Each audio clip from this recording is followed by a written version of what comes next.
भाजपा के कुछ लोग गुंडों ने उस कुर्सी का मोह दिखाते हुए नारी को नग्न करने का काम किया, उसका साड़ी उतारने का काम किया। महाभारत का वो दृश्य याद दिला दिया जो दुशासन और दुर्योधन ने मिलकर सभा के अंदर द्रौपदी के साथ काम किया। उन्होंने कुर्सी के मोह में वो काम किया।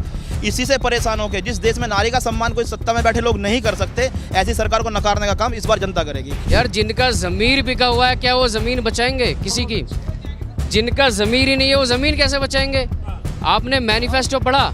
मैं सबसे कहता हूँ भैया आप मैनिफेस्टो पढ़िए, आप कोई बात ही मत करिए।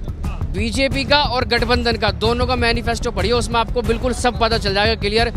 इनका मैनिफेस्टो हमारे भी इसके गठबंधन के मैनिफेस्टो से ज़्यादा बड़ा है, लेकिन उसमें पूरे मैनिफेस्टो में मोदी जी की तस्वीर और हिंदू मुस्लिम और मंदिर के अलावा कुछ भी नहीं है, ये आपको दे रहे हैं। और आप अगर राहुल गांधी जी का मैनिफेस्टो पढ़ोगे, उसमें युवाओं को, बच्चों को, बूढ़ों को, महिलाओं को, सबके लिए योजनाएं हैं, सबके लिए ही रोज। मोदी जी की दुकान बंद हो गई है। मोदी जी 40वीं पार नहीं करने के, 400 पार तो बहुत दूर की बात है। अजी मोदी को भगाना है, कांग्रेस को लाना है, जब देश बचाना है। 15 लाख रुपए खाते में दूंगा, इन्होंने तो और उल्टा लूट लिया लोगों को। मनमोहन सिंह जी की सरकार का गैस सिलेंडर कितने का था, पेट्रोल के क्या रेट थे, और जब महंगाई किसी पुष्प थी, आटे दाल चावल के रेट कहाँ थे? इन्होंने अडानी अंबानी का विकास किया, उद्योगपतियों का विकास किया, न किसानों का विकास किया। अच्छे टाइम पे इलेक्शन हो रहे हैं, अगर 2-4 महीने बाद इलेक्शन होते तो लोग रोड पे आते, बहुत तरह पीटते उनको, जैसे हिटलर के लोगों को हिटलर के जाने के बाद 20-20 साल तक पीटा गया। ये हाल इनका भाजपाइयों का होने वाला था। मोदी जी तो ऐसा काम कर रहे हैं कि कोई नहीं कर सकता होगा ऐसा काम। उन्होंने देश को बेचने का ही काम करा है, महिलाओं को भी ऐसी काम करा है, महिलाओं को मतलब दुख देने का काम करा है।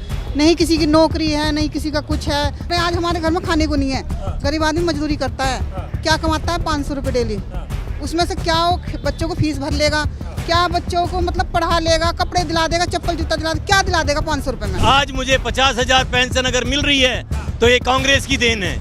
जितने भी हमारे रिटायर्ड आदमी हैं जिनको भी आज पेंशन मिल रही है, ये हमारी कांग्रेस की देन है। अग्निवीर के तो बारे में किसी को मालूम नहीं है। 4 साल में क्या सीख पाता है आदमी? 4 साल में तो कुछ भी नहीं सीख पाता। मैं तो फौज में रहा हूँ, 36.5 वर्ष मुझे नौकरी करी है, एक रैंक भी नहीं मिल पाता है। उसके बाद क्या करेगा? 4 साल नौकरी करे और उसके बाद वापिस आ जाए, उसका क्या होगा? उसको ना तो पेंशन है। मोदी जी ने एक प्राइवेटाइज्ड भारत बनाया है, जहाँ एयरपोर्ट प्राइवेट है, जहाँ रेलवे प्राइवेट है, जहाँ सरकारी दफ्तर प्राइवेट है। ये मोदी जी का नया भारत है, अडानी और अंबानी का नया भारत है। अगर मैं कहूँ मोदी की गारंटी, जब मोदी को आप रोक नहीं पा रहे, उन्हें करोड़ों का कर्जा माफ करके भगा दे रहे हैं, तो मैं तो सीधा सीधा कहूँगा ये कौन सी गारंटी है?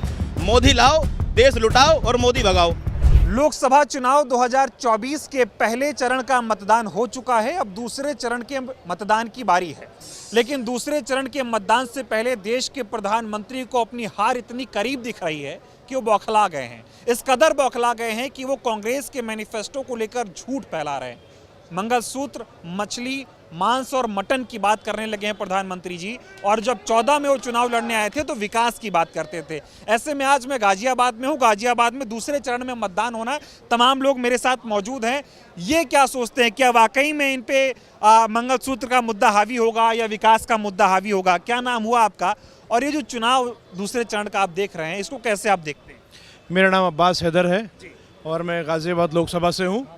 और जो हमारे प्रधानमंत्री जी ने अभी मंगलसूत्र को लेकर जो बयान दिया है, वो साफ तौर पर ये दर्शाता है कि ये उनकी बौखलाहट है और उनको अपने पैरों के नीचे से ज़मीन खिसकती हुई दिखाई दे रही है।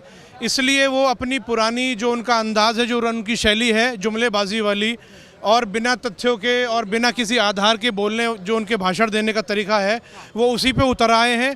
और फिर से जो पहले चरण में हमारा जो मतदान हुआ है और जिस तरह से इंडिया गठबंधन की उसमें सीटें आ रही हैं और जो विजय इंडिया गठबंधन को प्राप्त हो रही है, उसको देखते हुए हमारे प्रधानमंत्री इतने बौखला गए हैं, इतने डर गए हैं। सारा बीजेपी का जो तंत्र है उन्होंने लगा दिया है। वो सब एंटी सोशल एलिमेंट्स के तौर पे सारे के मिल के काम कर रहे हैं और वो सिर्फ द्वेष फैलाने की राजनीति करते हैं और भेदभाव फैलाने का काम कर रहे हैं और हिंदू मुस्लिम की राजनीति वो फिर से उतर आए हैं और हिंदू मुस्लिम की राजनीति करने पे उतर आए हैं। और उनको दिख रहा है कि पहले चरण के चुनाव में 5 से 7 सीटें जो हैं वो इंडिया गठबंधन को मिल रही हैं। इसी को लेकर वो अभी, ये तो शुरुआत है, आप देखिएगा नरेंद्र मोदी जी भी और उनके जो होम मिनिस्टर हैं अमित शाह जी भी, वो भी अभी इस तरह के बयानों पे भी और उतरेंगे। मगर हम लोगों को आपसी सौहार्द और अपना आपसी भाईचारा और अपना आपसी प्रेम नहीं खोना है। हम लोगों को, हिंदू मुस्लिम को एकजुट बने रहना। सवाल ये है कि जो देश के प्रधानमंत्री अपने बयानों में कहते रहे हो कि अब की बार 400 पार, अचानक से इतना डर गए, घबरा गए पहले चरण के मतदान के बाद ही कि हिंदू मुस्लिम पे उतारू हो गए, विकास के मुद्दे वो भूल गए, वो महंगाई खत्म करने आए थे, 2 करोड़ रोजगार देने आए थे, मिला ऐसा कुछ हम लोग?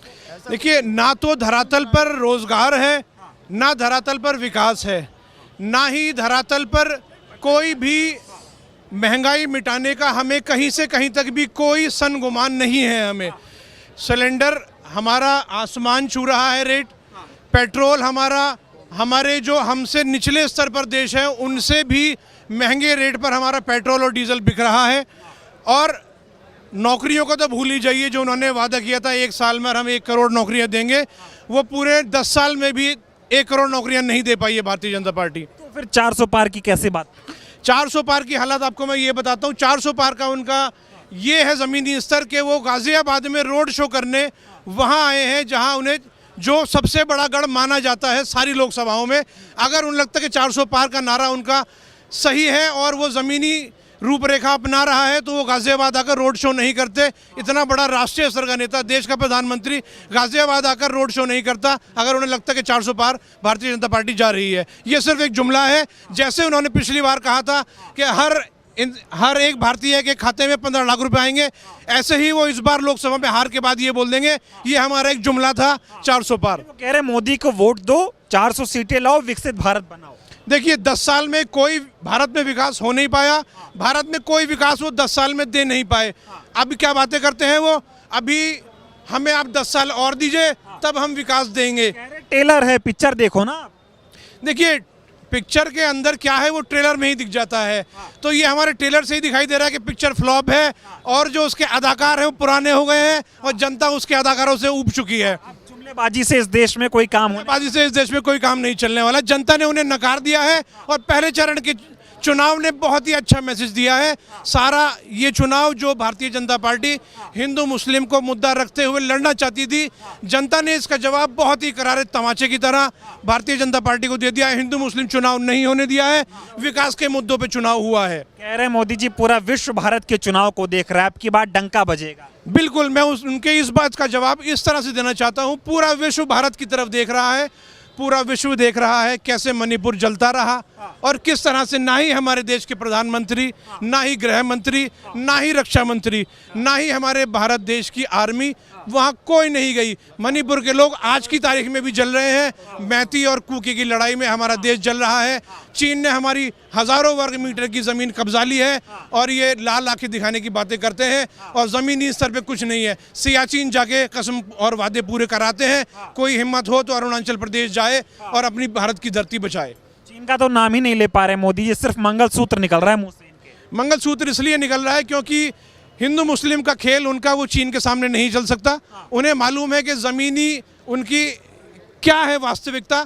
जैसे पुलवामा अटैक उन्होंने एक रूपरेखा बनाकर षड्यंत्र के तौर पर, एक ढोंगी तौर पर उन्होंने करा पुलवामा अटैक, इसी तरह से वो उन्हें मालूम है कि चीन के सामने ये दाव उनका चल नहीं पाए। है नहीं मोदी जी के पास, झूठ फैलाकर चुनाव जीतना। मुद्दे मोदी जी के पास कोई नहीं है, सिर्फ झूठ और जातीय आधार पर वो चुनाव लड़ना चाहते हैं। समेटने वाले हैं आपकी बार मोदी, हम इस बार 350 पार कांग्रेस पार्टी और इंडिया गठबंधन जा रहा है और मोदी जी 100 से भी नीचे सिमटने वाले हैं। भारतीय जनता पार्टी 100 सीटों से भी नीचे सिमट। बाद में अखिलेश यादव ने नारा भी दिया था कि गाजीपुर से गाजीपुर समेट देंगे। गाजियाबाद से गाजीपुर समेट देंगे। दूसरी बात, कांग्रेस का भी एक नारा बता दूं आपको, साउथ सारा हमारा है, यूपी आधा हो चुका है। आधा हो चुका है। हाँ बिल्कुल, यूपी आधा आ रहा है, साउथ सारा आ रहा है। उस बार कोई दाल गलने वाली नहीं है। अब की बार ये राग द्वेष की राजनीति चलने वाली नहीं है और ना ही हिंदू मुस्लिम की राजनीति कहीं गलने वाली है। सवाल ये उठता है, मोदी जी को अचानक से होता है, एकदम झटका सा लगता है। पहले तो विकास की बात करते हैं, टेक्नोलॉजी की बात करते हैं, युवाओं की बात करते हैं, रोजगार की बात करते हैं, शांति की बात करते हैं। अचानक से मंगलसूत्र, मांस, मछली, मटन, देश के प्रधानमंत्री को ऐसी भाषा शोभा देती है आपको लगता है? देश के प्रधानमंत्री को इस तरह की भाषा इसलिए शोभा नहीं देती क्योंकि वो सिर्फ एक किसी पार्टी या किसी जाति विशेष के प्रधानमंत्री नहीं हैं, वो एक पूरे देश के प्रधानमंत्री हैं। एक गरिमावान पद पर वो स्थापित हैं, बैठे हुए हैं और उनकी एक कुर्सी की गरिमा है। उनकी अपने आप में एक जो शैली रही है उसके विपरीत जाते हुए ये दिखा रहा है साफ तौर पर कि वो बौखलाहट है नरेंद्र मोदी जी की।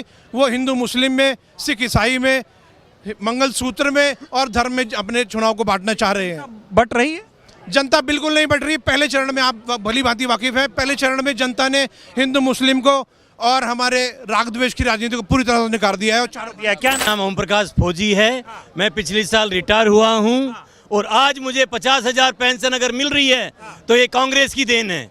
जितने भी हमारे रिटायर्ड आदमी हैं जिनको भी आज पेंशन मिल रही है ये हमारी कांग्रेस की देन है और आज मेरा परिवार अच्छे से चल रहा है। अग्निवीर आने के बाद जितने भूतपूर्व सैनिक हैं वो सब संगठित है और सभी कांग्रेस के साथ है, सभी इंडिया गठबंधन के साथ हैं। वो तो अग्निवीर इसलिए लेकर आए हैं कि युवाओं को भर भर के रोजगार दिया जाए। अग्निवीर रोजगार देने के अग्निवीर के तो बारे में किसी को मालूम नहीं है। 4 साल में क्या सीख पाता है आदमी? 4 साल में तो कुछ भी नहीं सीख पाता। मैं तो फौज में रहा हूँ, 36.5 वर्ष मुझे नौकरी करी है, एक रैंक भी नहीं मिल पाता है। उसके बाद क्या करेगा? यहाँ आ जाएगा, यहाँ आकर के सड़के छानेगा, बेरोजगार हो जाएगा, फिर क्या करेगा? यहाँ गलियों में फिर छूनेगा। वो जिसके परिवार में एक बच्चा 4 साल नौकरी करे और उसके बाद वापस आ जाए उसका क्या होगा? उसको ना तो पेंशन है, उसको ना कुछ है। मोदी जी कह रहे हैं कि जब से मोदी आया है तब से भारतीय सेना को मजबूत बना दिया है उसने। कांग्रेस में वो दम नहीं था।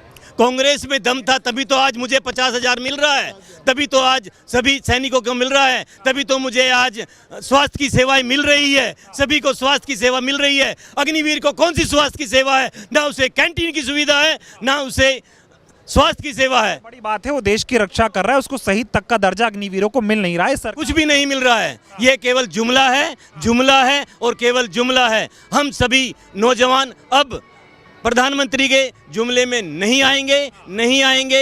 ये क्या पता कुछ अच्छा हो जाए। वो कह रहे थे ना अब की बार तीसरी बार मोदी सरकार बनाइए।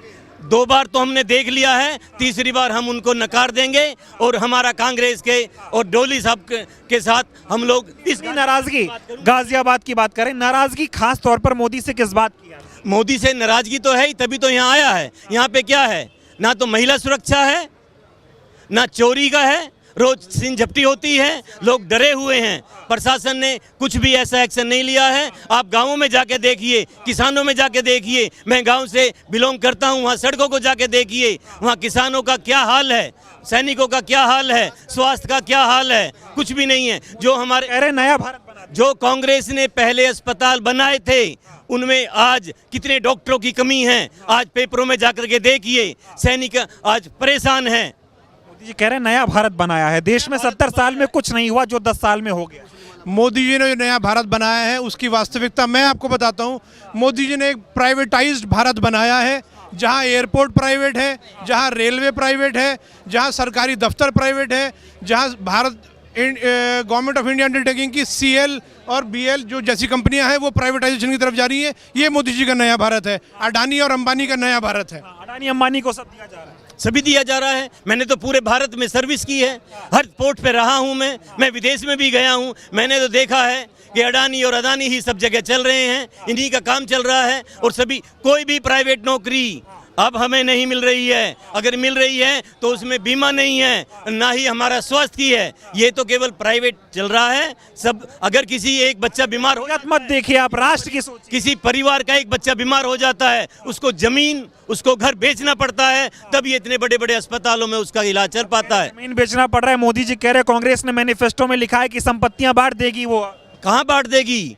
कांग्रेस के राज में जितने हमारे बुजुर्ग हैं उन्होंने देखा होगा, गांवों में उन्होंने पट्टे दिए, जमीन दी, उनको जमींदार बनाया था और ये हमारा जमीन छीन रहे हैं।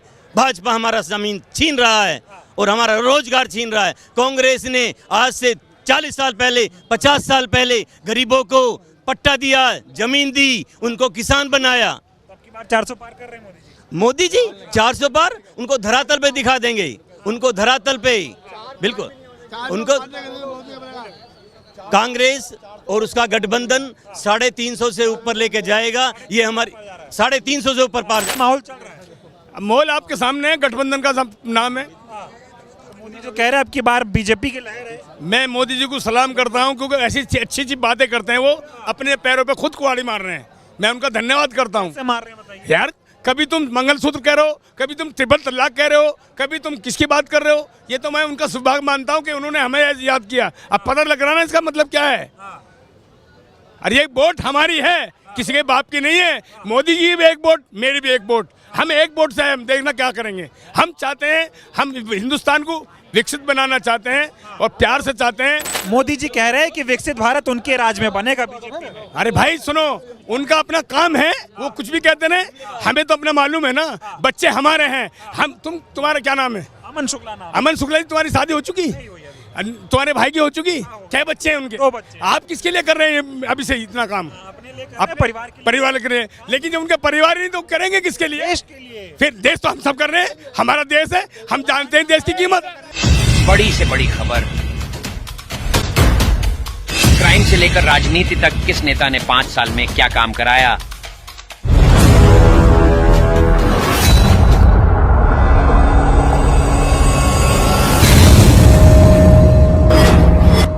मिलेगी सबसे पहले हर खबर चेंजिंग फ्यूचर न्यूज पर, जो बदलेगा आपका